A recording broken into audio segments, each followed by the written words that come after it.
Alors au début, quand on a fait la programmation, moi je tenais vraiment à ce qu'il y ait un film, enfin ce qu'on appelle, on pourrait presque dire le cinéma dossier, critique, enquête italien, qui a été un genre extrêmement fort dans le cinéma italien.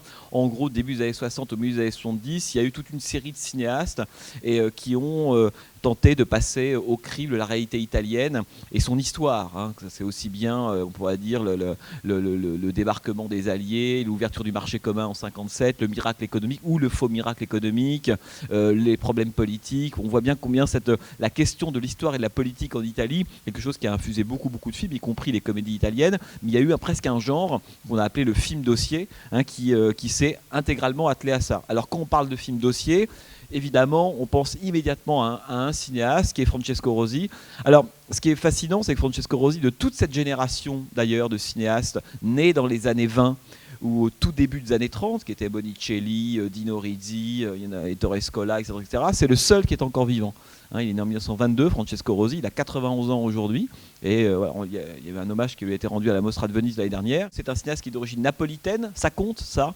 À chaque fois que je vous dis ça, vous savez, je vous dis toujours, c'est important de savoir d'où viennent les cinéastes italiens, comme c'est important de savoir d'où viennent les cinéastes américains. Parce que quand on est né à Chicago, à New York ou à Los Angeles, on ne fait pas les mêmes films. Et de la même façon, quand on est né à Milan, à Rome ou à Naples, on ne fait pas les mêmes films. Et donc c'est vraiment un méridional, c'est un cinéaste du Sud, Francesco Rosi, évidemment exact aussi comme Lucky Luciano, qui est un gangster d'origine napolitaine, et donc il a beaucoup tourné dans le sud de l'Italie. Il est né en 22, il commence en fait, alors il a un drôle de parcours, Francesco Rosi, parce qu'il commence à écrire dans des revues d'art, il fait différents métiers, il travaille à la radio, etc.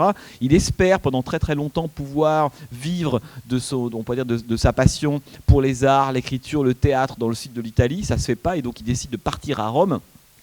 Et c'est là, à la fin des années 30, début 40, que sa carrière va décoller, puisqu'à Rome, il va se retrouver en 46 avec tous les futurs très grands cinéastes du cinéma italien, et notamment, il y en a beaucoup, et notamment Luchino Visconti. Alors ça fait un lien avec le premier film du cycle qu'on a vu, Violence et Passion, puisqu'il va rencontrer Luchino Visconti, et Visconti va lui proposer d'être l'assistant réalisateur à Francesco Rosi sur La Terre tremble. La Terre tremble, qui est un des films importants, hein, on dit presque un des films fondateurs de ce qu'on appellera plus tard le néo-réalisme. Bon. Et donc Francesco Rosi, il commence en travaillant avec Luchino Visconti. Il va ensuite être assistant réalisateur de Senso, hein, notamment, et de Bellissima, ce qui est un film, pour moi, un des plus beaux films de Visconti sur le mirage, hein, de Cinecittà. Je ne sais pas si vous avez déjà vu Bellissima avec Anna Magnani. C'est un film extraordinaire.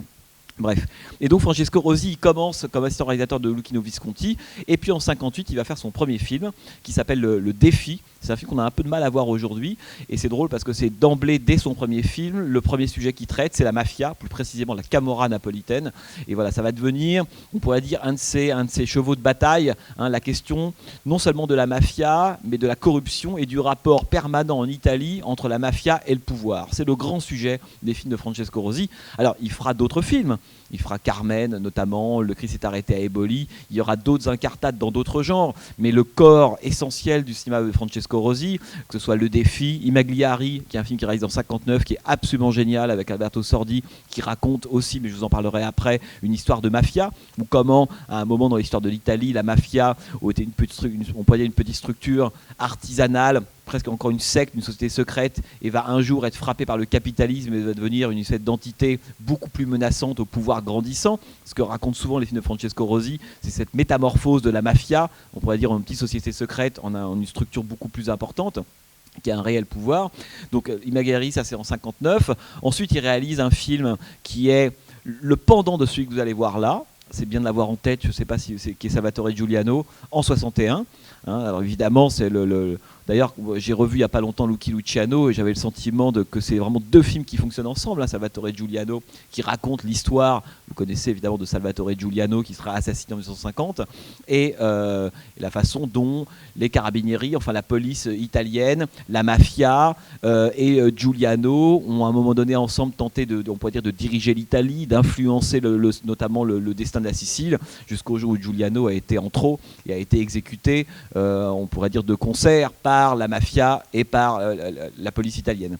Donc Giuliano, c'est un film important, non seulement parce que c'est encore une fois Rosi qui s'intéresse à la question de la mafia, à la question de son rapport avec le pouvoir, mais aussi, et peut-être je dirais même surtout, parce que c'est là qu'il invente une méthode de tournage et esthétique qu'on va retrouver dans Lucky Luciano. Jusque-là, il faisait des films qui étaient, grosso modo, qui étaient à mi-chemin du film de gangster américain, il y avait encore ces codes-là, et du néoréalisme, si vous voulez. C'est vraiment c'est ça qui est très drôle avec Francesco Rosi, c'est qu'il a toujours tenté de trouver l'équilibre parfait entre d'un côté un cinéma néoréaliste, documenté, très critique, et de l'autre, vous allez le voir là, des séquences qui sont tout droit sorties des films de gangsters américains. Et il tente de trouver un juste équilibre là-dedans. Et avec Salvatore Giuliano, il va faire presque le premier grand film dossier de sa carrière, où il va mener l'enquête sur l'histoire de Giuliano. Et les grandes dates de son histoire, avec, je ne sais pas si vous connaissez cette histoire, mais il y a eu, faut pas que je sois trop long, mais il y a eu en 1947 une date très importante dans l'histoire de l'Italie, qui est le massacre de la Porta di Ginestra, qui est le moment où Giuliano et les siens vont tirer sur, on pourrait dire, une manifestation, un rassemblement communiste à l'époque en Sicile. Et toute la question, c'est de se dire, mais pourquoi Giuliano, qui était l'homme qui soutenait les paysans, qui était une sorte de Robin des Bois, qui voulait redistribuer les richesses, un jour s'est mis à tirer sur les siens. Et donc c'est quelque chose qui fait partie des énigmes de l'histoire politique italienne extrêmement importante, si vous voulez. Bon. Et donc il va faire Giuliano. 2 ans plus tard, il réalise Main bas sur la ville, peut-être un de ses films les plus connus. Là pour le coup sur la corruption, le rapport entre la mafia, l'État, la construction immobilière, etc. Et c'est Rod Steiger qui joue dedans. Je dis ça parce que vous allez revoir Rod Steiger dans ce film-là, dans un petit rôle. Et puis va arriver ensuite, il y aura d'autres films, et puis va arriver ce qu'on appelle la trilogie des années 70, à laquelle appartient Lucky Luciano. Le premier de ces films-là, dans lequel, là pour le coup, Francesco Rosi s'attaque à la question de la mafia et du pouvoir sous le mode d'un film dossier. Vous allez voir, il faut s'accrocher quand même devant Lucky Luciano. Mais vraiment, vraiment s'accrocher. C'est un film formidable et c'est un film difficile. Bon. Et le premier film, c'est L'affaire Mattei, en 72, un film qui enquête tout simplement sur l'assassinat un peu étrange, mystérieux d'un de magnat de la pétrochimie en Italie, joué par Gian Maria Volonté déjà. Volonté va être un des acteurs fétiches de Francesco Rosi.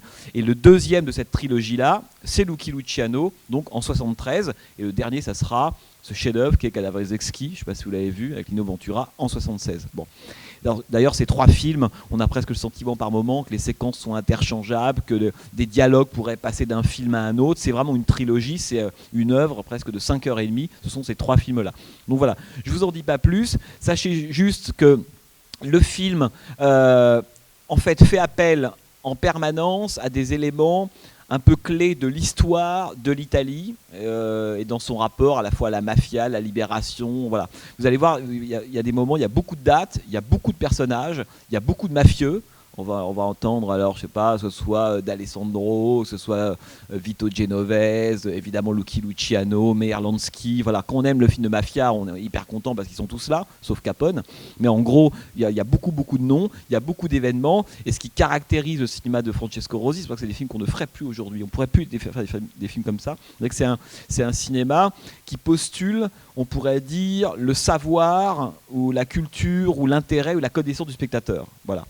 Il ne vous explique pas ce que c'est que pendant 2 heures, pour quelle raison tel gouverneur, ou ce qui s'est passé sur le port de New York en 1942, ou la nuit des vêpres siciliennes, vous êtes censé le savoir. Voilà. Alors il y a des moments, évidemment, il y a une petite voix off qui vous rappelle rapidement ce qui se passe en 1931, ce qui se passe dans ce resto de Coney Island à tel moment. Bon, mais on en reparlera après, parce que c'est presque un film qu'il faudrait voir 2 fois. D'ailleurs, vous allez voir, et c'était la même chose dans Salvatore Giuliano, c'est qu'aujourd'hui un film comme ça, il durerait sans doute 2 fois plus de temps, parce que n'importe quel producteur dirait oui, il faut tout expliquer. Il y a des personnages, où ils viennent, pourquoi ils disent ça, et voilà, il y aurait des cartons, il y aurait des voix off. Voilà. Aujourd'hui, on constate qu'il faut mâcher beaucoup plus de travail au spectateur, ce qui était moins le cas il y a 40 ans. On lui faisait confiance, on lui disait il doit savoir. S'il ne sait pas, tant pis pour lui, quoi. Et ça, c'est vachement bien. C'est que moi, ça me plaît. Cette idée qu'il y a une exigence, il faut bosser l'histoire de l'Italie avant d'aller voir un film de Rosi. Vous voyez ce que je veux dire? Voilà. Moi, j'avais un peu bossé, vous sans doute autant ou encore plus. Donc, c'est un film qui est passionnant. Vous allez voir, parce que, alors, c'est Gian Maria Volonté, évidemment, qui joue le rôle de Lucky Luciano. Et quand on pense à Gian Maria Volonté, on pense souvent à un type un peu hystérique, toujours au bord de l'explosion. Vous l'avez vu dans les films de Sergio Leone, dans Solima, le mois dernier, c'est lui qui jouait avec Thomas Milliam, dans les films d'Elio Petri, parce qu'il a été un des acteurs fétiches aussi d'Elio Petri, Enquête sur un citoyen qu'on va passer, La classe ouverte va au paradis, etc. Et Gian Maria Volonté, c'est souvent un acteur auquel on reprochait d'en faire un peu trop. Et là, vous allez voir ce qu'il fait dans le film. Hein, je pense qu'on n'a jamais vu un Germain à la volonté aussi sobre dans toute l'histoire de sa carrière. C'est dans ce film-là, Lucky Luciano. Et dernière toute petite chose, moi c'est un truc que j'aime bien, la musique est composée par Piero Piccioni, qui est un des grands compositeurs de la musique italienne de l'époque, parce qu'on ne peut pas parler du cinéma italien, comme la plupart des cinémas en général, sans parler de la puissance évidemment de la musique des grands compositeurs italiens de la période. Donc pardon pour cette intro un peu longue, je serai plus court après. Donc bonne projection, 73, Lucky Luciano.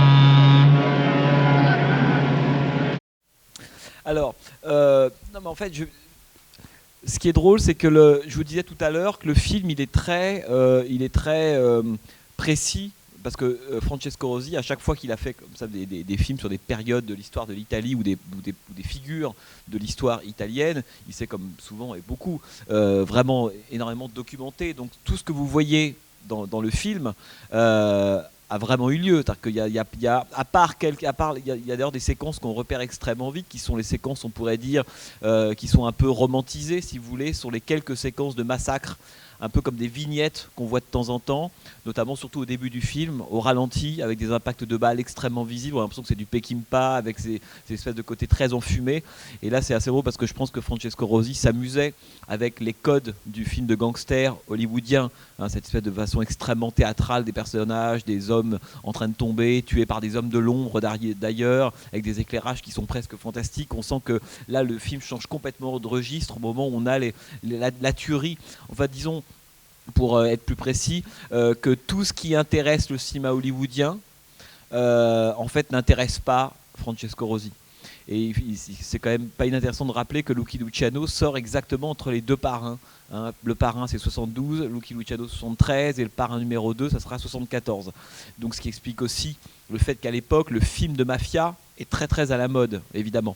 Il y a eu des films de mafia réalisés évidemment bien avant, Lex Diamond, enfin il y a beaucoup notamment le film noir américain s'est intéressé très souvent à des figures de la mafia, Al Capone, etc. Mais on faisait presque des films de gangsters un peu romantiques, hein, que ce soit Scarface dans les années 30, L'ennemi public, Little Caesar, et puis ensuite des films comme Capone, etc. Il est évident qu'il y a un traitement, quoi qu'on pense de ces films, il y a des chefs-d'œuvre là-dedans, il y a un traitement hollywoodien, on pourrait dire américain, du gangster.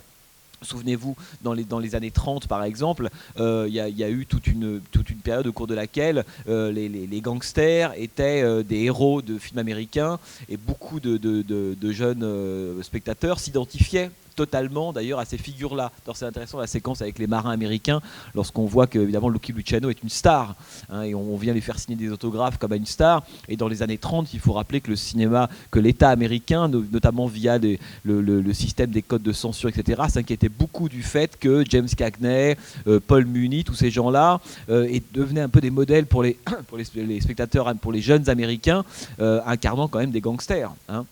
Et puis il y a eu un moment où il y a eu un retour de bâton, où on s'est dit non, il faut que tous ces films-là se terminent par des séquences un peu morales, où finalement le gangster est tué, en gros le crime ne paie pas. Il n'empêche que pendant 1h45, on avait vu James Cagney qui avait une vie de rêve, à la fin il mourait en 20 secondes, mais c'est pas grave, ce qu'on a retenu quand même c'était la vie de James Cagney.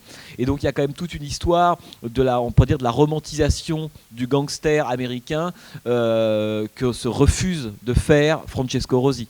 Il se refuse par deux moyens, on pourrait dire. La première, c'est qu'on n'approche jamais vraiment de Germain à volonté. C'est assez fascinant dans le film, c'est qu'on a un film qui s'appelle Lucky Luciano, qui dure près d'1h55, et on a l'impression qu'on tourne autour d'une figure extrêmement mystérieuse. Hein, et même le jeu très rentré de Germain à volonté fait qu'il exprime très peu de choses. On a l'impression que c'est un peu comme une sorte de monolithe noir, enfin c'est... sans mauvais jeu de mots, finalement un personnage qu'on ne comprend pas vraiment. Et alors il y a deux façons de se situer par rapport à ça, où on dit finalement Lucky Luciano c'est une énigme en soi, l'homme, son destin absolu, auquel cas Francesco Rosi filme un mystère qu'on ne percera pas. Il y a 2-3 petits moments. Alors par exemple au tout début du film, lorsqu'il est expulsé des États-Unis, qu'il est sur le port de New York, et il y a un très beau chant contre chant, on voit le visage de Lucky Luciano et le contre-chant sur la Statue de la Liberté. Qui est le moment où toute cette vague d'immigrés d'Europe et notamment italiens au tout début du XXe siècle est arrivée. Il a fait le trajet dans un sens, là il le fait dans l'autre. Il y a 2-3 moments comme ça où il se tourne vers la femme qui pleure les morts de la mafia. Un autre moment où il est avec ses amis, avec le prêtre, etc. Mais on a quand même le sentiment d'un être totalement impénétrable. On est très très loin du biopic classique, qui nous prendrait Lucky Luciano à son arrivée en Italie en 1906, et puis on le verrait tranquillement gravir les échelons, parce qu'il y aurait une façon, on pourrait dire, à l'américaine, de traiter un sujet comme Lucky Luciano. C'est-à-dire que le sujet, la façon à l'américaine, ça serait de prendre la vie Alors, il y a 2 façons de faire, en fait, on pourrait dire. Soit on commence exactement comme là le film commence, parce que le film commence en 1946. Je ne sais pas si c'est précisé d'ailleurs au début, j'ai oublié en 1946, au moment où Luciano est expulsé du territoire américain. Ça, j'y reviendrai. Donc le film commence presque aux 2 tiers de la vie de Lucky Luciano. Et ensuite fait des sauts de puce dans le passé par un système de flashback, en revenant à des moments clés, à la fois de son ascension, des différents massacres qu'il a pu orchestrer lui ou d'autres, et puis des autres moments de la lutte contre Luciano. Donc le film, il a une structure qui est totalement éclatée, complètement en puzzle, ce qui est assez bizarre et par moments difficile à suivre. Il faut reconnaître que bon, là on passe 31, 42, 62, et on repart en 44. Il y a quand même, on a intérêt à avoir quand même le déroulé dans sa tête de la vie de Luciano un peu précis, sinon on ne sait pas du tout où on en est. Donc le système américain, ça aurait été soit de prendre en gros façon et de fond d'Amérique de Sergio Leone, c'est-à-dire qu'on commence avec un plan plutôt de fin et un homme va repenser, réfléchir ou revoir toute sa vie. Et sous un système de flashback, on serait revenu sur toute la vie de Lucky Luciano, mais en respectant la chronologie, étape par étape. Là, c'est pas le cas du tout. Alors j'y reviendrai, tant que le film ne respecte pas du tout la chronologie du personnage. Donc déjà, on a un problème d'identification à Lucky Luciano. C'est qu'on ne sait pas vraiment comment le personnage a évolué. On n'a que des bribes, comme si on avait de temps en temps, on éclairait un moment de façon extrêmement violente, et tout le reste était dans l'ombre. D'ailleurs, moi, je pense que ce que je trouve très très beau dans les films de Francesco Rosi en général, et dans ce film-là, c'est qu'il y a plus de choses qu'il décide de ne pas montrer que de choses qu'il décide de montrer. Alors que le cinéma américain en général, il met plus de choses en lumière qu'il ne laisse de choses dans l'ombre. Vous voyez ce que je veux dire ? C'est-à-dire qu'il peut se servir de l'ombre, de ce qui n'est pas dit, du mystère, du hors-champ, mais pour faire avancer, on pourrait dire, le récit. L'idée du cinéma américain, c'est en gros, c'est d'explorer, de déplier, on pourrait dire d'illustrer un personnage, et à la fin d'avoir un sentiment, voilà, ce personnage, il a pensé ça, voilà ce qu'il a vécu, ses blessures, ses moments de gloire, voilà ce qu'il pense, sa psychologie, etc. Ce qui est assez fascinant avec Lucky Luciano, c'est qu'on a le sentiment qu'entre le début et la fin du film, on n'a pas évolué vraiment sur la connaissance ou la compréhension qu'on a du personnage. Aussi bien, on pourrait dire, historiquement, politiquement et psychologiquement. C'est-à-dire que pour moi, Lucky Luciano, entre le moment où il arrive au début, il fait sa fête de départ sur le bateau, et la toute fin du film, quand il meurt terrassé, ce qui est vrai d'ailleurs, d'une crise cardiaque en 62 à l'aéroport de Naples, j'en sais pas plus. Bon, j'ai vu des moments, comme le dit un des personnages, on dirait une sorte de... C'est cette figure aux yeux tristes qui hante les rues de Naples. Voilà, mais on n'en sait pas plus. Donc là, c'est un film qui se situe complètement dans le contre-champ, on pourrait dire, du cinéma hollywoodien. Donc on n'apprendra pas plus sur Lucky Luciano. 2, comme on n'en apprend pas plus, comme tout est totalement, on pourrait dire, éclaté, ça crée un drôle de sentiment, finalement, d'un personnage dont Francesco Rosi nous dit, au fond, alors, comme je vous le disais, il filme plus l'ombre que la lumière. Ça, c'est quelque chose que j'aime beaucoup chez Francesco Rosi. C'est toujours assez courageux quand même. C'est-à-dire ce qui nous dit finalement, le mystère, il reste intact. Finalement, il y a quelque chose qu'on ne comprend pas. Et ce qui intéresse Francesco Rosi, c'est quelqu'un qui s'est toujours intéressé à l'opacité des structures, à l'opacité des rapports entre le pouvoir et la mafia, etc. Et l'opacité, en termes de cinéma, ça devient de l'ombre, ça devient du blanc, ça devient des grands moments qui ne nous sont pas montrés, ça devient des choses qu'on ne comprend pas. Et il faut accepter, quand on voit un film de Francesco Rosi, alors pour être un peu précis, il faut accepter de ne pas comprendre l'anecdote, et de comprendre le schéma général. Vous voyez ce que je veux dire ?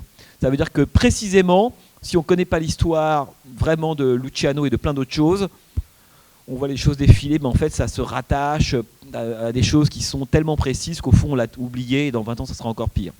Par contre, c'est en ce sens-là que ça reste, c'est aussi un film qu'on continue de voir, parce que c'était une succession d'événements sur lesquels on n'a pas de référence, on partirait au bout d'une demi-heure. Il n'empêche que le film dessine quand même un schéma général avec 2-3 moments très importants. En gros, les dialogues du type la mafia, ça fonctionne de façon extrêmement simple, c'est l'ordre et le pouvoir. C'est toujours du côté du pouvoir. Donc quand on veut donner une couleur politique à la mafia, on se trompe complètement. J'aime beaucoup le moment où Luciano dit, et là il a raison, enfin, il dit quelque chose qu'il pense vraiment. Il dit, bon, les partis politiques, j'en ai strictement rien à faire, je suis du côté qui tient le manche. Hein, donc ça peut être la droite, la gauche, les républicains, les démocrates, la démocratie chrétienne, les communistes, peu importe. À partir du moment où quelqu'un a le pouvoir, la mafia tente de mettre le grappin dessus. Grosso modo, c'est ça. Donc c'est intéressant parce que c'est aussi, on pourrait dire, un film qui déconnecte complètement la mafia. Hein, on peut dire de la moindre couleur politique. C'est un pouvoir économique qui n'a pas d'idéologie, qui n'a pas d'opinion, qui n'a pas d'odeur. Son truc, c'est le capitalisme. J'y reviendrai. Ça fonctionne exactement comme un pouvoir économique, si vous voulez. Donc le film avance vraiment sur cette idée-là en permanence, si vous voulez. L'autre chose qui fait qu'on ne comprend pas Lucky Luciano, enfin qu'on ne comprend pas, c'est qu'on ne peut pas s'identifier à lui. Hein. Et je pense que c'est une des choses on pourrait dire auquel Rosi a vraiment tenu, c'est qu'à aucun moment on peut éprouver, ou à 2-3 petits moments et encore, de l'empathie pour lui. Donc là encore, très anti-hollywoodien. Il ne s'agit pas de ressentir, d'être complètement avec lui, comme dans la plupart des films qui reprennent des gangsters hollywoodiens. Ça travaille quand même l'empathie avec ces figures-là. Même si après on se dit, une fois qu'on est sorti de la salle, oui c'est bien, effectivement, il ne fallait pas la prostitution, les jeux, la drogue, etc. Il n'empêche que le film carbure intégralement au fait qu'on s'identifie à eux. Le Parrain étant un exemple caractéristique. Vous êtes avec Pacino, Marlon Brando, Casal, John Savage, James Caan. On est quand même parmi des gens qui ne sont pas super recommandables. Mais Coppola se sert de la mafia pour filmer une tragédie. On voit bien que la dimension tragique intéresse absolument pas Francesco Rosi. Il ne veut même pas tomber là-dedans parce qu'il considère, lui, que la dimension tragique, que l'affect, que l'identification, ça fait écran à la compréhension de la corruption et des mécanismes du pouvoir. On voit bien que pour lui, on ne peut pas faire les deux choses à la fois. Ou on se sert, en gros, d'une figure du banditisme, comme Lucky Luciano, finalement, comme d'un héros négatif, peu importe, mais d'un héros, et finalement, on va vers quelque chose qui est dans du mélodrame, de la tragédie, et on est avec lui. Hein, même si à la fin, une bonne conscience nous dit oui, c'est quand même pas très bien ce qu'il a fait. Ou alors, on est du côté du fonctionnement du système. C'est pour ça que c'est un film, par exemple, dont je pense qu'il fonctionne sur on pourrait dire sur des ressorts intellectuels. Vous voyez, ce que je veux dire, très théoriques. Ça ne veut pas dire que les films de Coppola, Dieu sait que je les adore, ou de Léon ne sont pas des films intelligents, mais ne sont pas des films intello. On voit bien que Rosi, ce qu'il veut filmer, c'est des mécanismes. C'est ça qui l'intéresse. C'est pas des personnages. Il s'en fout des personnages en tant que tels.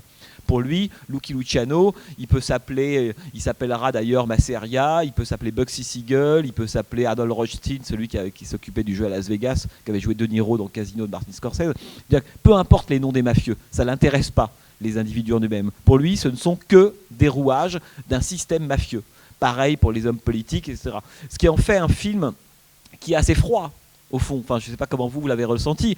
C'est un film qui est passionnant, et en même temps, c'est un film froid, parce qu'on sent que Rosi, et ça, c'est pour ça que ça a été aussi quelqu'un qui a eu une grande importance dans l'histoire du cinéma italien, bien sûr, mais pas uniquement, parce que tout ce qu'on a appelé ensuite les films dossiers américains, type 3 jours du Condor, Conversation secrète, Homme du président, etc., sont tous des cinéastes qui ont vu les films de Francesco Rosi. Et ces films-là, ils viennent 2, 3, 4, 5 ans avant la grande veine des films paranoïaques américains. Et Francesco Rosi a été la grande matrice. Un film comme Lucky Luciano, c'est indispensable de l'avoir en tête lorsqu'ensuite on va aller voir Les Hommes du Président ou Les 3 jours du Condor. Hein, c'est que on a le même rapport de l'individu au rouage, au pouvoir, au système, au réseau, etc. Tout est déjà là. Hein. C'est pour ça que c'est un film qui est très important aussi dans l'histoire du cinéma américain, tout court, l'histoire du cinéma américain. Et tout ça pour dire que, ça c'est assez particulier, c'est que c'est quelqu'un, et ça se fait plus beaucoup aujourd'hui d'ailleurs, cette idée d'un cinéaste qui se dit « je vais vous expliquer quelque chose ». Voilà. Il ne nous dit pas « je vais vous faire adhérer, je vais vous faire ressentir », on n'est pas sur quelque chose d'émotionnel, non, je vais vous expliquer comment ça marche. Mais Alors ça, vous allez me dire, oui, mais c'est un peu chiant, on ne va pas à la messe, enfin on va pas à la messe, on n'est pas en cours, on ne va pas à la fac. Mais là où Francesco Rosi n'est pas complètement Costa Gavras, ou n'est pas complètement tous ces gens qui ont fait des films à thèse ou militants, parce qu'on pourrait dire Francesco Rosi, c'est un type qui fait des films à thèse, des films militants. C'est pas vrai. C'est en ce sens-là que je le trouve beaucoup plus intéressant que ceux que je viens de citer, parce que Francesco Rosi, il accepte finalement qu'au terme du film, au fond, lui-même n'en sache pas plus. C'est-à-dire qu'il prend ce pari de la non-thèse. Alors que le film à thèse, à la fin, il assène, c'est ça. On y croit, on n'y croit pas, on n'adhère pas, mais par définition, film militant, si vous voulez, c'est ce qu'on appelle un film souvent un film engagé ou un film à thèse, c'est qu'il vous dit, Oliver Stone aux États-Unis, par exemple, vous voyez, Oliver Stone, c'est quelqu'un qui fait des films à thèse. Alors, c'est un cinéaste qui a beaucoup de qualités, mais qui n'a pas les qualités de Rosi, par exemple. C'est un autre type de qualité, si vous voulez. Mais quand Oliver Stone fait un film sur Nixon, sur JFK, à la fin, il faut qu'on sorte en se disant, il s'est passé ça. Et si j'adhère à la thèse d'Oliver Stone, j'ai compris tout. Le personnage, l'histoire, etc. Donc, il apporte sa thèse. Francesco Rosi, pas du tout. Hein. C'est, pour ceux qui ont vu, par exemple, Cadavres exquis, je ne sais pas si vous vous souvenez de la toute fin du film, avec la mort, l'assassinat de Lino Ventura, qui est au jour d'un flic. Bon, là, je spoil totalement, comme on dit, hein, c'est pas grave. Et d'un chef de parti. Finalement, la fin est encore plus opaque que le début. C'est une aventure, si vous voulez, intellectuelle, la film de Francesco Rosi. Lui, ce qui l'intéresse, c'est qu'on prenne conscience effectivement qu'il y a une opacité, qu'il y a des types de rapports là entre les politiques et la mafia, entre les États-Unis et la mafia, entre l'armée américaine et la Sicile, parce que c'est ça que tout le film raconte. Et donc finalement, à la fin, on ne sait pas forcément dans le détail tout ce qui s'est passé, mais on est convaincu en voyant le film qu'il y a des rapports. Hein, si vous voulez, et des collusions par moments extrêmement importantes entre des choses qu'on pensait séparées. C'est pour ça que je trouve que c'est un cinéma qui fait, pour le coup, qui fait réfléchir. Vous voyez ce que je veux dire? On ne sort pas là avec une idée toute prête à porter. D'ailleurs, je suis sûr que parmi vous, certains ont des visions différentes du film, et même du personnage de Lucky Luciano. Alors, je voudrais quand même vous dire, avant de revenir sur tout ça, quand même rappeler quand même rapidement qui est Lucky Luciano, parce que, d'ailleurs, c'est assez intéressant de dire ça après le film, parce que je pense que le film est tellement fragmentaire, vous voyez, sur la façon dont il nous parle de Luciano, c'est qu'en fait, on ne sait plus vraiment qui est le bonhomme. Alors, Lucky Luciano, il fait partie de cette bande de, je sais pas, de 20-25 noms extrêmement connus. C'est quelqu'un qui est né en Sicile, même si après il fera croire très très longtemps qu'il est né à New York. C'est pas vrai. Il est né en Sicile, dans le petit village qu'il va revisiter au milieu du film. Il est né en Sicile en 1897 et il émigre à l'âge de 8-9 ans avec sa famille, hein, donc il fait partie de cette vague d'immigrés italiens, à Brooklyn, et il s'installe à l'époque dans le Lower East Side qui deviendra Little Italy là-bas. Donc il arrive avec sa famille, et il a plusieurs frères et sœurs, en 1906 à New York. Alors je vais vite parce que je ne vais pas faire toute son histoire, mais ce qui est intéressant, c'est que très très rapidement, en fait, il va commencer à faire des petits trafics, à faire partie d'un gang, d'un coin très très connu, qui a montré d'ailleurs un peu Martin Scorsese dans Gang of New York. Ça filme par moments les mêmes endroits. Ça croise l'histoire de Lucky Luciano, hein, qui est le gang des Five Points. C'est un endroit qui craignait terriblement à Brooklyn, où se rejoignaient les gangsters, les Italiens, les Juifs, les Polonais, etc. etc. Bon. Et Lucky Luciano, d'abord, il s'appelle d'ailleurs, vous l'avez vu, hein, Salvatore Lucania. Il ne s'appelle pas Lucky Luciano au début. Un jour, il va prendre ce surnom. Donc, il fricote très très vite avec les garnements un peu turbulents du quartier.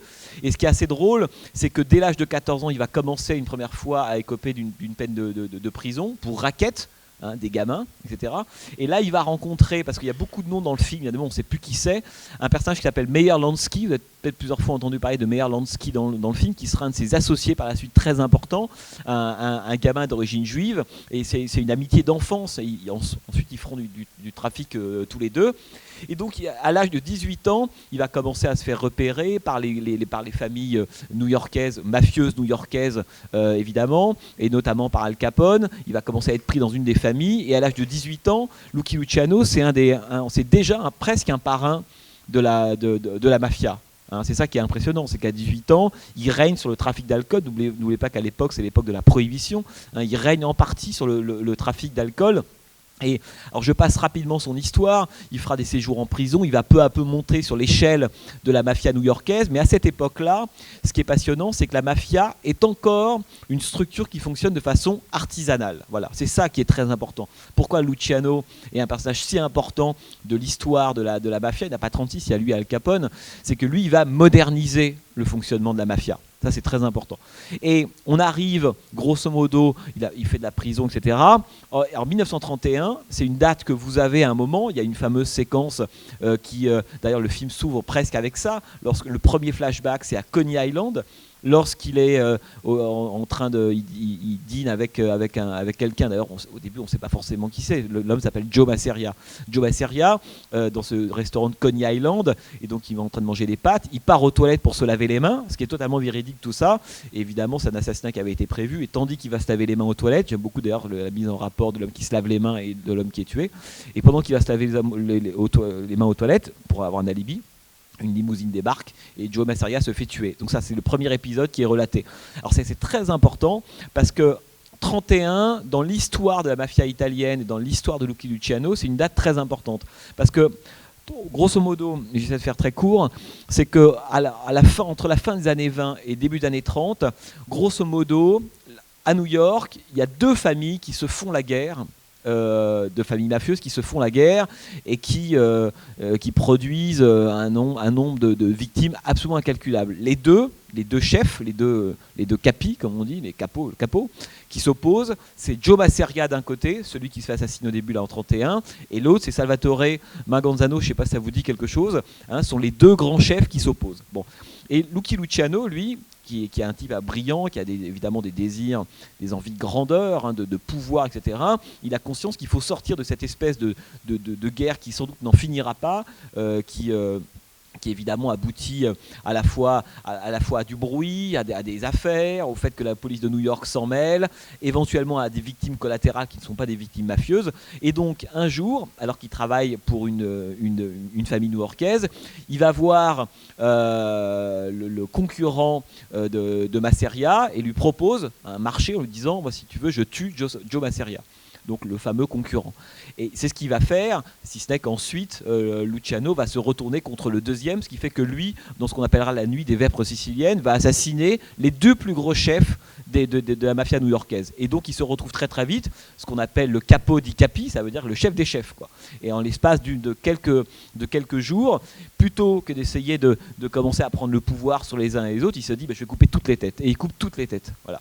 Et il se retrouve là. 31, c'est le grand début du règne de Lucky Luciano. Alors, vous allez me dire, oui, alors à ce moment-là, donc c'est pour ça que ça, c'est l'épisode de 31. Pourquoi? Parce que Rosie ne choisit que des moments de bascule dans l'histoire de Lucky Luciano et des rapports, on pourrait dire, de la mafia à la politique ou à l'histoire. Ce ne sont pas des petits moments qu'il choisit, ce sont c'est de façon même presque un petit peu là pour le coup un peu pédagogique, il choisit des moments clés de toute cette histoire-là. Hein.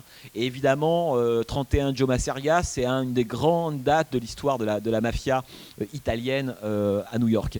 Et ensuite, alors ce qui est assez passionnant, c'est que donc là on est en 31, on déroule l'histoire, et puis il y a la séquence finalement sur laquelle s'ouvre le film. Parce que Lucky Luciano va être envoyé en prison, il va être dénoncé par des prostituées parce qu'il s'occupe du trafic à la fois d'alcool, de la drogue et des réseaux de prostitution. Et puis il y a le fameux procureur, Dewey, qu'on voit de temps en temps, qui s'acharne sur lui, c'est un peu son espèce de... C'est l'homme qui veut le faire tomber en permanence. Et puis un jour, il arrive à le faire tomber. Là, on est en gros en 35-36. Et donc, il est accusé de prostitution et il écope. En fait, on ne sait pas vraiment, entre-temps, et 50 ans de prison. Donc, en 36, Lucky Luciano, il part en prison. Mais un chef mafieux qui part en prison, il a encore de quoi. Il gère totalement pépère son trafic depuis la prison, puisque son avocat le fait transférer de la grosse prison très dangereuse à l'époque, etc., Tenuque et Sing Sing, vers une autre dont j'ai oublié le nom. Et là, il a caviar, il a tout ce qu'il veut, il reçoit tous ses chefs. Donc, il est encore presque plus confortable en prison qu'il ne l'était à New York. Bon. Et ce qui est intéressant, c'est que, évidemment, la guerre va commencer. Et il y a un épisode que le film ne montre pas. Et d'ailleurs, ça, je me demande pourquoi. Parce que je pense que c'est un épisode hyper important pour comprendre ce qui se passe. C'est que Lucky Luciano, comme il a écopé de 20-30 ans de prison en 35, on se demande mais pourquoi il est libéré en 44 ? Qu'est-ce qui fait qu'il est libre à ce moment-là? Bon, la raison, elle est que lorsque les États-Unis vont entrer en guerre, ils n'ont qu'une seule peur, notamment, enfin il y en a plusieurs bien sûr, ils vont préparer le débarquement des Alliés, ils n'ont qu'une seule peur, c'est que des nazis sabotent des structures à New York, et notamment sabotent le port de New York et des bateaux et gênent le trafic, etc. Et pourquoi ils ont peur de ça? Parce qu'en 1942, il y a eu un événement important qui est le moment où on a coulé le paquebot Normandie, qui coule dans le port de New York suite à un attentat, à une explosion. Et ça, le film ne le montre pas, ce qui est d'ailleurs assez bizarre. Parce que si on n'a pas ça en tête, on ne comprend pas ce qui est en train de se passer. Et à cette époque-là, les autorités américaines ont très très peur en se disant, voilà, le paquebot Normandie vient de couler dans le port de New York, il faut qu'on traque éventuellement les saboteurs nazis. Et c'est là que la mafia intervient, puisque la mafia gère totalement les syndicats et les ouvriers du port de New York. C'est elle qui contrôle tout. Et donc là, les autorités américaines passent un accord, évidemment très officieux, très implicite avec la mafia en disant, bon écoutez, et donc la mafia à l'époque c'est Lucky Luciano, il n'a pas 36, l'accord c'est le suivant, si vous arrivez à sécuriser le port de New York, autrement dit à vous assurer grâce à tous vos hommes de main qu'il n'y ait pas de saboteurs, à ce moment-là, on libère Lucky Luciano dans 4, 5, 6 ans, juste après la victoire. Et c'est pour ça que Lucky Luciano va être libéré alors que son temps de prison n'est pas du tout effectué. C'est parce qu'à l'époque, la mafia fait alliance avec l'armée américaine, hein, pour sécuriser le port de New York. Et elle va même faire une deuxième alliance. Alors là, ce qui agite encore aujourd'hui beaucoup les historiens, c'est que lorsque les Américains vont débarquer en Sicile, ils vont demander à la mafia, là encore une fois de façon extrêmement officieuse, c'est pour ça que le rapport à la mafia et l'Amérique sont des rapports extrêmement très importants, mais congénitaux, quoi, qui ne se règlent pas par 2-3 bouteilles d'alcool. Bon. Et la mafia va aider tout simplement les Alliés, les Américains, au débarquement en Sicile. C'est-à-dire qu'elle va sécuriser en gros tout le trajet qui va permettre à l'armée américaine de progresser. Et ça, c'est la mafia qui va faire qu'il n'y aura même pas un coup de feu tant que l'américaine progresse, parce que la mafia a tout sécurisé. Ce qui fait qu'il y a une drôle d'association à l'époque, c'est qu'on peut se dire bizarrement que si les Américains débarquent en Sicile, c'est grâce à la mafia. C'est assez drôle comme la façon dont l'histoire... Et évidemment, la mafia, par définition, elle veut bien aider, mais il faut qu'on la paye à un moment.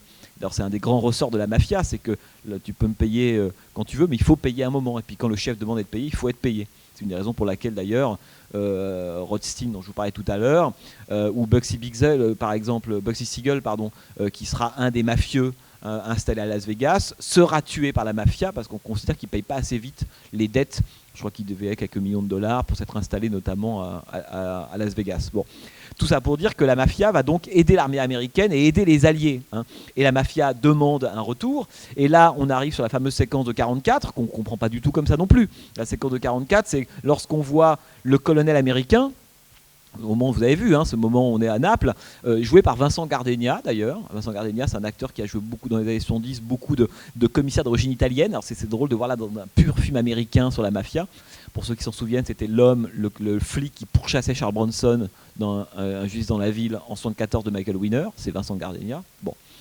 Et là, c'est le colonel. Et donc, cette séquence, elle est très importante parce qu'elle actualise ça, cette idée que la mafia veut être payée. Elle veut être payée, en libérant par la libération de Lucky Luciano, mais libération-expulsion. Là, les États-Unis disent d'accord, on le libère, mais dès qu'il est sorti de prison, il est expulsé vers l'Italie. Et bon, voilà. Donc c'est là-dessus que le film s'ouvre. Et l'autre truc, c'est que maintenant que la mafia vous a aidé à gagner grosso modo contre les Allemands, et notamment en Sicile, en Italie, etc., maintenant que vous allez vous organiser la reconstruction de l'Italie, faites en sorte que des chefs mafieux se retrouvent maires des villes. Et c'est comme ça que ça commence. Et l'homme que vous voyez là, ça va être le maire. Vous voyez, le chef mafieux, ça va être le maire qui est en train de dire prends ma pacarde si tu veux. Et donc, alors c'est à la fois ce qui fait que c'est une séquence, toute cette séquence du colonel et du sicilien, du mafieux, elle est très lisible quand on la voit comme ça. Mais en fait, on ne comprend pas forcément à quoi elle renvoie et tout ce qu'elle raconte de l'histoire, du rapport entre la mafia et l'armée américaine, c'est fondamental parce que après la libération de Lucky Luciano, qui va être un moment terrible dans le développement évidemment de la drogue, du trafic international, la deuxième étape, c'est le moment où la mafia, on pourrait dire, intègre le pouvoir politique. C'est-à-dire que les maires, ce sont des chefs mafieux. Hein, c'est comme ça que l'Amérique, qu'à ce moment-là, qui a tout pouvoir, hein, l'armée américaine décide, etc., c'est à ce moment-là que l'Amérique place à des endroits stratégiques, en Italie, mais notamment en Sicile, des grandes villes de Sicile, des maires qui appartiennent tous à la mafia. Alors vous comprenez, là on est en 44-45, vous comprenez comment le pli, ce que ça va devenir des années plus tard, et même encore aujourd'hui, le rapport entre le très complexe entre la mafia, les mafias, parce qu'il y a plusieurs mafias évidemment, l'Italie et les États-Unis. C'est un truc, nous en France on s'en rend pas compte parce qu'on est un peu hors de cette histoire-là, même si les Guérini, via la French Connection, parce que Lucky Luciano, enfin les Guérini, enfin celui d'aujourd'hui, mais la première French Connection, c'était par Marseille et par la Corse. Lucky Luciano, l'influence qu'il a eue en France, c'était en gros la French Connection et la Corse, voilà. Donc, mais nous en France on est quand même relativement de côté par rapport à ça. Et donc la deuxième étape dans cette grande histoire de Lucky Luciano, après sa libération, c'est évidemment le moment, on pourrait dire la façon dont les États-Unis, l'armée, mais les États-Unis vont aider tout simplement la mafia à s'installer. Alors l'autre chose qui est évidemment très importante dans le film, c'est que évidemment on ne voit jamais Lucky Luciano en train de tuer. Jamais, jamais, jamais. Ça c'est très intéressant parce que, alors on va dire, oui, mais c'est un choix que fait Francesco Rosi. Pourquoi il fait ce choix? Parce que pour lui, c'est pas le problème. Et on voit bien que toutes les séquences de meurtre dans le film, d'exécution, d'ailleurs de massacre, etc., sauf celle de Rod Steiger, qui est un tout petit peu, on pourrait dire, qui contient un peu d'émotion, qui contient un peu d'affect, parce qu'on a suivi un peu le personnage avant, quand il se fait tuer là, dans les rues de New York. Il ne filme pas finalement Lucky Luciano en train de tuer, et Francesco Rosi filme les meurtres de façon presque totalement détachée. C'est-à-dire qu'il nous dit, c'est pas le problème du film, et c'est pas le problème de la mafia. Le meurtre, c'est ce qui arrive en bout de course, c'est la conséquence d'un problème économique qu'on n'a pas su gérer. C'est-à-dire que quand on en arrive au meurtre dans la structure mafieuse, c'est qu'au fond, tout a foiré. Le meurtre ne doit pas avoir lieu. La corruption, oui, la façon dont on achète les individus, la prostitution, la drogue, etc., oui, mais la mafia devient une entreprise, un système économique totalement propre. C'est-à-dire qu'il y a une façade, d'ailleurs Lucky Luciano a toujours l'air d'être un chef d'entreprise, import-export, il passe son temps aux courses, il est comme n'importe quel petit chef d'entreprise. Et ce que j'aime beaucoup dans le film, c'est la façon dont un film américain, par exemple, aurait sans doute montré au début Lucky Luciano, parce qu'il l'a fait, évidemment, tuer 2-3 individus. Puis au fur et à mesure qu'il monte, il n'a plus besoin de se salir les mains, il envoie à la place des hommes de main. Là, pas du tout. Il nous dit, le meurtre, c'est l'épiphénomène du problème mafieux. Le problème mafieux, c'est la corruption. C'est évidemment la façon dont ça gangrène les pouvoirs. Autrement dit, et c'est pour ça que Lucky Luciano l'intéressait, c'est qu'avant Lucky Luciano, encore une fois, je vous l'ai dit tout à l'heure, c'est un fonctionnement plutôt artisanal. Avec Lucky Luciano, sa grande idée, et d'ailleurs, il s'inspire du fameux personnage joué par De Niro dans revoyez Casino de Scorsese. Vous avez un peu en tête Casino? Un Casino, ça raconte ça. Comment un type arrive à Las Vegas, il dit bon attendez, vous, c'est totalement primitif la façon dont vous organisez tout ça. Non, ce qu'il faut, c'est le gérer à une échelle beaucoup plus vaste, transversale. Et c'est exactement ce que va faire Lucky Luciano avec le trafic de la drogue et de l'alcool et de la prostitution. C'est ça qu'il internationalise, si vous voulez, la mafia. Il dit voilà, il y a autant de départements, autant de provinces, un chef à chaque fois, etc. Et puis il crée deux choses quand même. Lucky Luciano, il crée une structure. Il y a eu des films là-dessus qui s'appellent Murder Incorporated. Alors là, c'est vraiment la cellule noire, c'est le fameux moment meurtre. C'est-à-dire que quand l'intimidation, l'achat, la corruption n'arrivent pas à faire avancer Schmilblick, il envoie les types de l'entreprise, des gens qui sont là pour tuer, très directement. C'est lui qui crée ça. C'est aussi lui qui crée le premier syndicat du crime. C'est quelqu'un qui a une influence capitale. D'ailleurs, c'est un des grands. Avec beaucoup de guillemets évidemment, un des grands empereurs, si vous voulez, du crime moderne, c'est évidemment Lucky Luciano. Et une de ses grandes idées, ça a été, si vous voulez, de faire fonctionner la mafia sur le mode de l'entreprise internationale. Voilà, c'est ça. C'est pour ça que Rosi ne filme pas ces meurtres-là, parce qu'à l'époque de Lucky Luciano, on n'en est plus là du tout. C'est-à-dire que ça peut faire écran, nous, en tant que spectateurs, c'est pas le problème. Ce qui se passe, au fond, c'est beaucoup plus grave que ça. C'est pas les quelques meurtres très graphiques qu'on va filmer. Et c'est pour ça que, finalement, Rosi, il les filme de façon presque hors du film, vous voyez ce que je veux dire, presque à part. Voilà, les vignettes, on les tue, ils sont au ralenti, il y a des impacts de balles. Au fond, pour lui, c'est du folklore. Voilà, c'est pittoresque. Mais si on attaque la mafia comme ça, on ne comprend rien à la puissance, à la dangerosité de la mafia. C'est pas parce que 4 types en costard se font tuer ou mettre dans des bidons ou avec des pneus autour. Ça, pour lui, c'est du folklore américain. d'une certaine façon. C'est le folklore de la mafia. Et il faut prendre la mafia au sérieux. C'est précisément comprendre qu'elle fonctionne, que c'est une doublure, hein, qu'elle fonctionne exactement sur un système économique classique. Hein. Alors après, on peut se poser la question quelle différence il y a entre un système capitaliste pur et dur et un système mafieux, hein, puisque l'un nourrit l'autre, ça c'est encore un autre débat. Mais on voit bien que ce qui intéresse Rosi, c'est qu'on prenne la mafia au sérieux et qu'on comprenne qu'elle est là sous nos yeux. Alors qu'effectivement, lorsqu'on filme des types en train de se faire tuer dans des caves, on se dit, bon, ça avant de se retrouver face à ces gens-là, il y a un monde. Non, peut-être. Mais par contre, rentrer dans une petite entreprise, faire des choses de la vie de tous les jours et se rendre compte que derrière la mafia, ça, évidemment, c'est ce qui intéresse Francesco Rosi. C'est ça qu'il veut, si vous voulez, qu'il veut vraiment filmer, quoi. Et donc, je reviens à ce que je disais au début. C'est pour ça que je trouve le film... Enfin, je trouve intéressant pour évidemment un millier de raisons, mais notamment pour ça. C'est-à-dire que finalement, à la fin du film, encore une fois, dans le détail, même si on n'a pas révisé son bréviaire, Lucky Luciano, Histoire de l'Italie, Rapport Sissi, Mafia, etc., on a compris la façon dont les échanges ont lieu. Les rapports, voilà. C'est ça que je trouve intéressant. Ce que nous dit Francesco Rosi, il dit, c'est pas grave si vous ne comprenez pas forcément le rapport entre tel procureur, le maire de New York. N'oublie pas que le maire de New York, dans les années 30, est nommé par la mafia. Hein, la Guardia, je ne sais pas si c'est un nom qui vous dit quelque chose, la Guardia, c'est un pur mafieux. À New York, il y a la Guardia, etc. L'aéroport, la Guardia. Mais la Guardia, il est mis en place par la mafia. Hein. Or, ce que nous dit Francesco Rosi, il dit, c'est pas grave si vous ne comprenez pas exactement le type de rapport qu'il y a entre toutes ces instances-là, politiques, économiques, etc. Mais par contre, ce qu'il faut que vous compreniez, c'est qu'il y a un rapport. Voilà. C'est ça qui intéresse Francesco Rosi. C'est de filmer ce mécanisme-là. Et moi, il me semble que quand on a compris qu'il y a ce mécanisme, qu'il y a du lien entre eux, après, au fond, à nous d'enquêter, à nous de se renseigner ou autre, mais on n'est pas du tout là, pour le coup, dans le film à thèse. Hein. C'est qu'il expose un mécanisme, Francesco Rosi, jusqu'au risque de l'opacité. Et c'est ça que j'aime beaucoup. C'est que même lui, il y a des choses qu'il ne comprend pas. C'est-à-dire que quand Salvatore Giuliano, qui est un film aussi là-dessus, qui est un peu fondé sur une même énigme, qui a tué Salvatore Giuliano vraiment, pour quelles raisons, etc., etc., etc. En tout cas, il expose cette espèce de mystère-là, si vous voulez. Et moi, j'aime beaucoup parce que, je vous le disais tout à l'heure, je pense qu'aujourd'hui, ce serait assez compliqué d'imposer pour un public contemporain un film comme ça. Vous comprenez ce que je veux dire ? Parce qu'il n'y a pas de...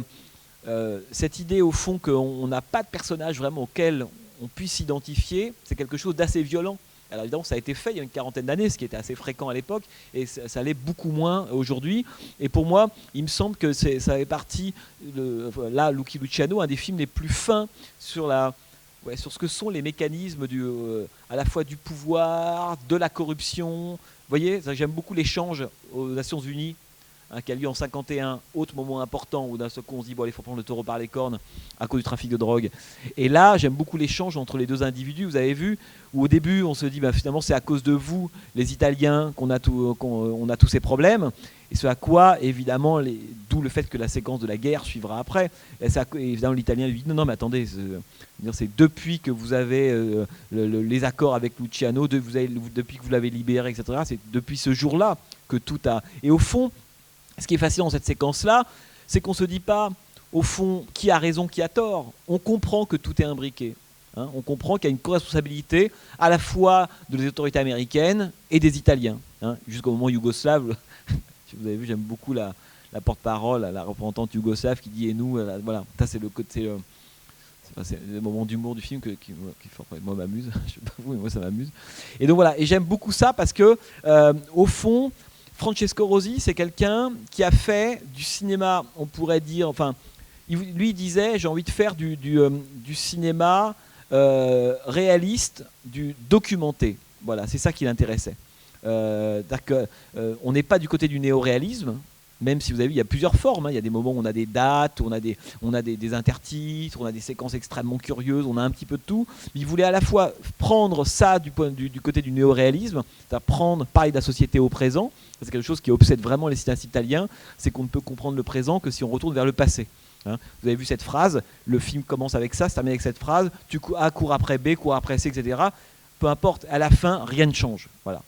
Et ça, c'est une phrase qui fait écho à un film réalisé 10 ans plus tôt, qui est évidemment la phrase du Guépard. Hein, plus les choses changent, pour que les choses restent les mêmes, il faut d'abord qu'elles changent. Voilà. Et on se rend compte que cette espèce cette peur, cette horreur de l'immobilisme est quelque chose qui hante les cinéastes italiens de cette époque-là. Qu'est-ce qui fait qu'au fond ça ne change jamais, hein? Et Lucky Luciano est aussi un film là-dessus, qui ne nous dit pas, entre le début et la fin, rien n'a changé. Quand vous prenez le parcours, on pourrait dire, du film, en 1h55, on se dit, bah, d'accord, mais alors finalement, on en est où? On en est au même point, hein.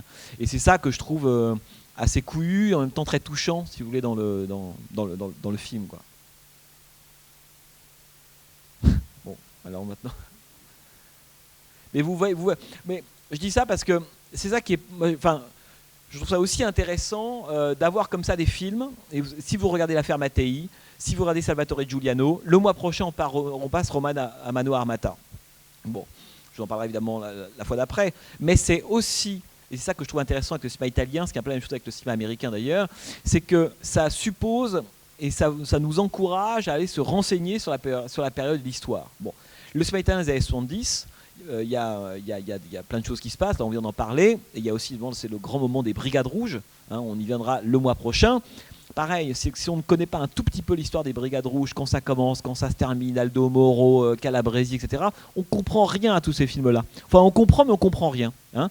Et c'est ça que j'aime bien avec Francesco Rosi, c'est que voilà, on reste, mais en même temps, si nous, on ne fait pas l'effort d'aller se renseigner, d'aller se documenter, ben, on regarde un peu comme des aveugles. Vous voyez ce que je veux dire? Et j'aime ça. C'est aussi un cinéma qui nous fait violence, dans le sens où, ben voilà, maintenant, vous avez vu Lucky Luciano, ça donne envie, me semble-t-il, d'aller se renseigner sur Lucky Luciano, d'aller voir d'autres films de mafia. C'est un cinéma qui nous rend un peu plus actifs, me semble-t-il, hein, alors que le film à thèse ne nous rend pas actifs. Le film à thèse, il nous remplit un peu comme un bon repas. Ah, c'était bon, j'ai tout compris. Alors qu'en fait, on n'a rien compris. Et ça, j'aime avec Francesco Rosi, c'est que, ben voilà, c'est que ça nous fait mouliner, quoi, si vous voulez. Peut-être certains d'entre vous n'ont pas du tout aimé le film, hein. Est-ce qu'il y en a parmi vous qui n'ont pas du tout aimé Lucky Luciano? Vous avez vu la façon dont Jamais à volonté, c'est quand même très compliqué à jouer comme personnage et comme rôle. Parce qu'à aucun moment il doit trop jouer, il doit trop incarner le personnage. À la fois il est présent, mais en même temps il est absent. Donc, il faut qu'il soit personnage, mais on sent que s'il il est trop incarné, Rosi dira non, parce qu'il ne faut surtout pas qu'on croie qu'on a affaire à des individus en particulier. Ce qui compte, ce sont les rouages, c'est le mécanisme. Quand Lucky Luciano meurt, un autre prendra sa place. C'est comme ça que ça fonctionne, hein, c'est le principe de l'hydre, si vous voulez. On coupe une tête, dans le principe du réseau, la logique capitaliste, la place compte infiniment plus que la personne qui l'occupe. Et donc c'est compliqué, parce que c'est ça qui filme très précisément. Et donc, à plusieurs moments, on voit bien qu'il y aurait le risque de faire émerger un homme attachant, un peu particulier. Vous voyez, voilà. Par exemple, il y a une séquence qui ne filme pas aussi. C'est la fameuse séquence qui fait qu'il aura ce surnom de Lucky Luciano. Parce qu'il y a deux théories, enfin deux lectures qui s'opposent, les deux sont sans doute vraies. La première, c'est qu'il avait beaucoup de chance au jeu, d'accord, on a compris. Et l'autre, c'est que au milieu des années 20, comme il voulait le pouvoir un peu trop rapidement, et notamment les deux chefs qui se partageaient la mafia à New York, Tondago et Masseria, avec leurs hommes de main respectifs, ont un jour pris Lucky Luciano, l'ont mis dans le coffre de la voiture, l'ont tabassé pendant une nuit. Et miraculeusement, il en est sorti vivant. Mais ils l'ont tailladé les joues, il avait une paupière qui ne se fermait plus du tout, il l'avait un peu massacré, il en est sorti vivant. Et ce jour-là, on l'a appelé Lucky, parce qu'il a réussi, il revenait un peu d'entre les morts. Voyez, ça, c'est quelque chose que ne filme pas Francesco Rosi. Alors on se dit, mais pourquoi il ne filme pas ça? C'est toujours très important de se dire pourquoi on ne filme pas certains moments et d'autres. Enfin, je vous dis ça à chaque fois, mais le cinéma, c'est toujours autant ce qu'on filme pas que ce qu'on choisit de filmer. Et on se dit qu'il ne le filme pas, parce que s'il filme cette séquence-là, il va produire de l'affect. On va dire, voilà, le pauvre, il vient de là, il a vécu ça. Et il enlève ça. De la même façon, il ne filme pas la mort de la femme de Lucky Luciano. À la fin, on dit, depuis la mort de Gia, je vais pas très bien. Si on ne connaît pas l'histoire, on ne sait même pas de qui il parle. Hein, Gia, c'est la femme qu'a épousé Lucky Luciano avant d'être avec la call girl que vous voyez, qui est morte en 58, 4 ans avant lui. Et le côté abattu, a priori, un peu à la fin, d'accord, il est un peu malade, il est un peu voûté, etc. Mais le côté, en même temps, il a 65 ans, hein, Lucky Luciano, quand il meurt d'une crise cardiaque. Bah, ce côté un peu abattu, c'est dû aussi au fait qu'il a perdu sa femme. Ce qui fait, ce qui est assez drôle dans la direction d'acteur, c'est qu'on voit bien Francesco Rosi dire à Gianni Volonté, tu es un peu triste, abattu, à cause de la mort de ta femme, mais la mort de la femme, je ne la montrerai pas. et ceux qui ne le savent pas ne le sauront pas. Voyez, et tout le film est comme ça. C'est-à-dire qu'il faut remplir les blancs, se demander, etc. Mais tout ce qui pourrait produire une forme d'empathie avec lui, il le supprime. Ce qui est donc un drôle de rôle, relativement antipathique, un peu bizarre, un peu neutre en même temps. Voyez, il n'y a pas beaucoup de marge de manœuvre dans le film qui reste à Adjama à volonté pour s'exprimer, pour faire quelque chose d'un peu... il est extrêmement, totalement neutre. Jusqu'à la fin, moi j'adore la fin du film. Quand il reçoit, ce qui est vrai d'ailleurs, hein, il meurt vraiment comme ça. Parce qu'à l'époque, évidemment Hollywood, forcément, s'intéresse à la vie de Lucky Luciano, veut filmer un biopic, l'histoire de sa vie. Et celui qui débarque là de l'avion, de l'aéroport de Naples, c'est l'assistant d'un réalisateur dont je ne connaissais pas l'existence, s'appelle Gareth Glassman, quelque chose comme ça, qui voulait filmer la vie de Lucky Luciano. Et c'est son assistant, à ce moment-là, qui vient porter le scénario de la vie de Lucky Luciano à Lucky Luciano. Et c'est lui qui vient recevoir, lorsqu'il dit aujourd'hui vous avez prévu de recevoir un tel, effectivement, etc.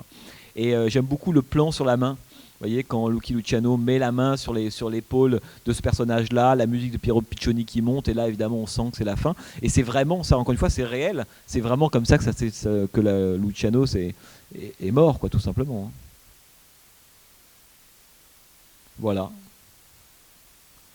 Merci beaucoup. Donc, alors rendez-vous le mois prochain.